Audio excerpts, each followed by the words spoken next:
Moana 2 is now in theaters. All right, this movie takes place a couple of years after the original movie. Now Moana is an adult. Well, she's in her 20s, it feels like. She's wiser, more mature, and she feels a little bit unfulfilled. Yes, she is a fantastic wayfinder, but she feels like there's a higher purpose for her. All right, and she realizes that there used to be an island out in the middle of the ocean that connected her island to all the other islands in the world. And she wants to go out and find that island because she's never met anyone besides her own islanders. All right, so she takes a farmer, a historian, a canoe maker, hey, and her adorable little pig on the high seas to go and find this island. The only issue is that island is at the bottom of the ocean. And once they find this out, they have to go and find Maui so he can pull it out of the ocean and they can kind of save the day. But that's easier said than done. All right, there's a lot of wacky antics that happen here. All right, this movie, it's fine, it's serviceable, it's fun. I laughed, I had a decent time watching it.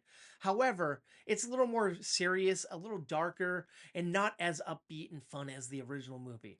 And there's some moments where it kind of feels like Maui and Moana have swapped personalities a little bit because he's a little more like happy, upbeat, and looks at the glass as half full, whereas now Moana is a little more jaded and looks at it a little half empty. All right, and the music is not as upbeat and fun as the original because Lin-Manuel Miranda is not back in this movie, and I think that's the biggest downside of the film. The original movie had fantastic, iconic songs, and this had one or two decent songs, but nothing that was an earworm that you're going to be singing in your car on the way home.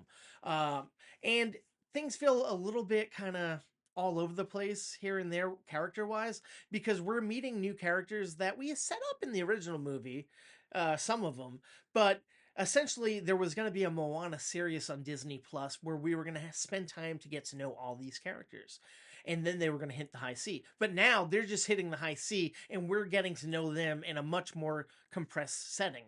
So we really don't get to see them shine as much. Now, yes, they're fun characters, but at the bottom of it, this movie, yeah, not as great as the original, but still a fun time at the theater.